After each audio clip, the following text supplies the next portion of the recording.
Budget की मुखालिफत में खड़ा हूं। इससे कोई रोजगार में फायदा नहीं होगा, विकसित भारत नहीं बनेगा। आप लाख बोल लीजिए, हम 12 लाख का बाजा बजाइए, मगर बाजू जीएसटी का एक चौकीदार खड़ा हुआ है चोरी करने के लिए। और इस बात को ज़हन-नशीन करनी चाहिए सर कि पिछले 25 साल में से 15 साल बीजेपी और एनडीए इख्तिदार पर है, और यही बुनियादी वजह है कि आज एक ग्रेजुएट बेरोजगार है, किसान खुदकुशी कर रहे हैं, एमएसएमई बंद हो रहे हैं, और चीन से बगैर इंपोर्ट करे हमारे देश का निजाम नहीं चल सकता।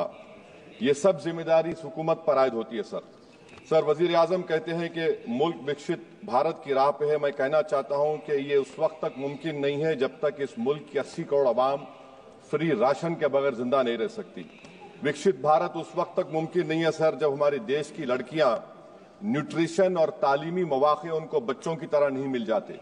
सर विकसित भारत उस वक्त तक मुमकिन नहीं है जब हमारे मुल्क के बच्चों को जो पढ़ना नहीं आता, प्रॉपर सेंटेंस नहीं लिख सकते। सर विकसित भारत उस वक्त तक मुमकिन नहीं है जब इस देश की बहुत बड़ी आबादी गरीब है, एब्जेक्ट पॉवर्टी में है।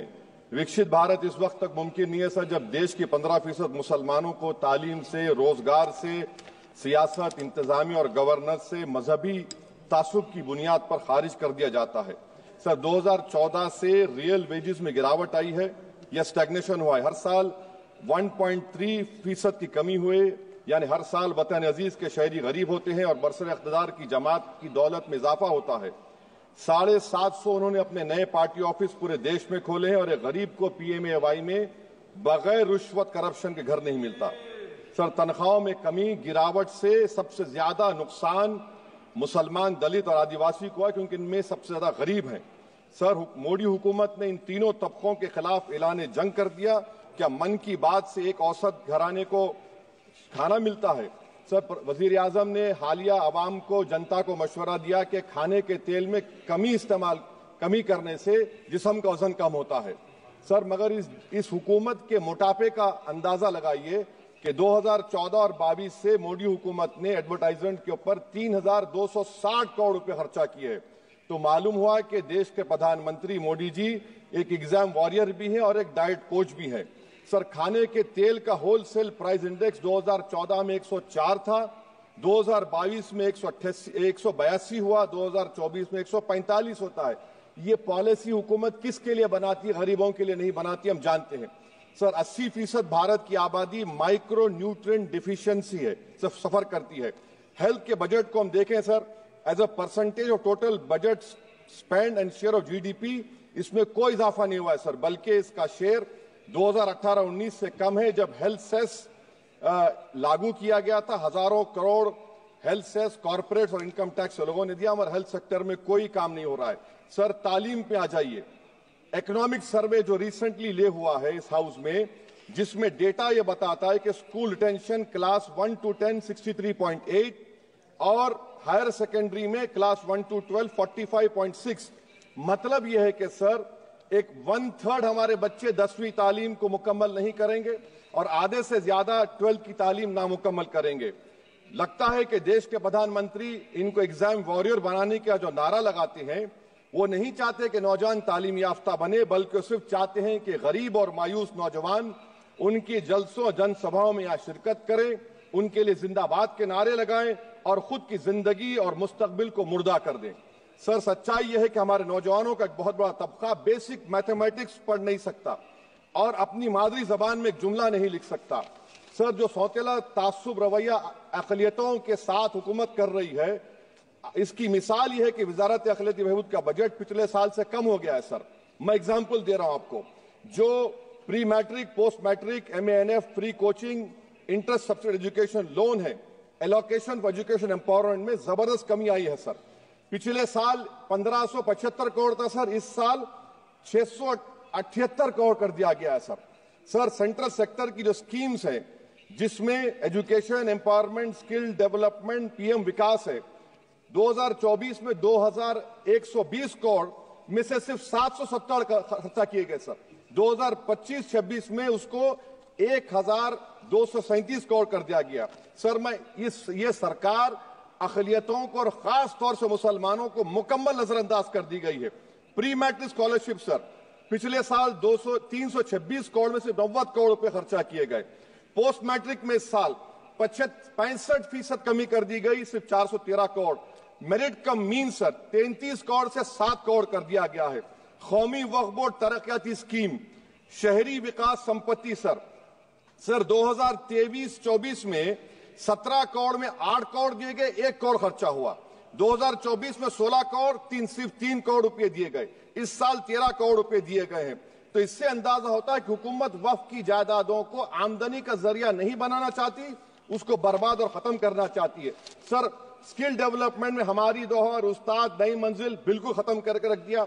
अब टेक्सटाइल इंडस्ट्री बर्बादी के दहाने पे आ गई सर। 2016 तक भारत में सबसे ज्यादा रेडीमेड गारमेंट्स हम एक्सपोर्ट करते थे, आज उसमें 14% कमी आई, बांग्लादेश हमसे आगे चला गया। सर मैं एक मिसाल दे रहा हूं, मालेगांव में पावरलूम इंडस्ट्री में जो रोजगार देते हैं, ना उस पावरलूम इंडस्ट्री के लिए ना उसमें लेबरर के लिए कुछ बजट में रखा गया है। RODTEP, ROSCTL में एक्सपोर्ट प्रमोशन की पॉलिसी नहीं बनाई गई। ग्रुप इंश्योरेंस और GIS को क्यों बंद किया गया इन पावरलूम इंडस्ट्री के लिए? और फिर सर PLI स्कीम के बहुत बड़े दावे किए जाते हैं। ये PLI स्कीम प्रो कॉर्पोरेट है, जबकि इसको प्रो माइक्रो होना चाहिए था। मालेगांव की पावरलूम इंडस्ट्री के लिए इंफ्रास्ट्रक्चर डेवलपमेंट है। ये तासुब और सौतेला सुलूक मालेगांव पावरलूम और ये इंडस्ट्री से कब तक चलेगा? सर डेडलाइन, मोदी जी ये गवर्नमेंट डेडलाइन देती है। मेक इन इंडिया का वादा था सर, 100 मिलियन जॉब्स, 12 से 14% ग्रोथ। हकीकत क्या है सर? सिर्फ 6% ग्रोथ है। मैन्युफैक्चरिंग एम्प्लॉयमेंट में सर 12.6 2011-12 में था, वो गिरकर 11.4 हो गया 2022-23 में। सर इकोनॉमिक यूरोपियन यूनियन की policy on carbon border adjustment mechanism EU deforestation regulation ये कहता है इसके ऊपर भारत का बहुत बुरा असर पड़ने वाला है। इकोनॉमिक सर्वे ये कहता है कि 9.5 बिलियन एक्सपोर्ट्स में कमी आएगी। क्या पॉलिसी है सरकार की? सर अनक्लेम डिपॉजिट्स देखिए सर, 2023-24 में LIC में 3,70,000 maturity claims are lying unclaimed, 880 crore के। EPFO 2023-24 में 8,500 crore is lying unclaimed in 21 lakh inoperative accounts. Is this being done deliberately to shore up the government supply? Why is the middle class being made bali ka bakra, sir?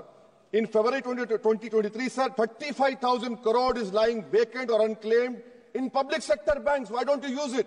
And sir, the travesty of justice is in PM Poshan, sir, a cook or helper gets only 1,000 rupees for 10 months. Why can't the government increase?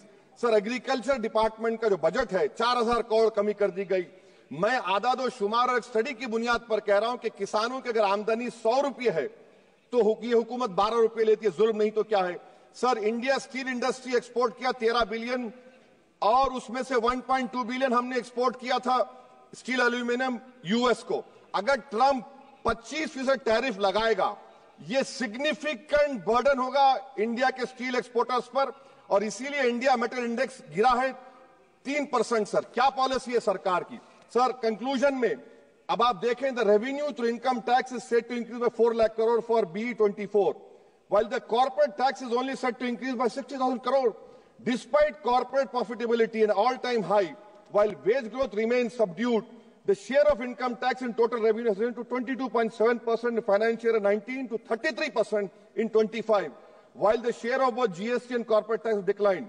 This means that it is still the individual taxpayers paying income tax that is funding the government, while corporation get an easy ride, sir. In conclusion, sir, the state I come from, Telangana से मैं आता हूं, तेलंगाना की आवाम ने 8 MP BJP को दिए। एक project आप नेशनल प्रोजेक्ट नहीं कर सकते। पालमारू इरिगेशन प्रोजेक्ट को नेशनल प्रोजेक्ट नहीं बनाते, गोदावरी के पानी को लाने का प्रोजेक्ट आप नहीं देते, मेट्रो को नहीं देते, एक स्टील बायारा। मेरे 8 MP आपके जीत के गए।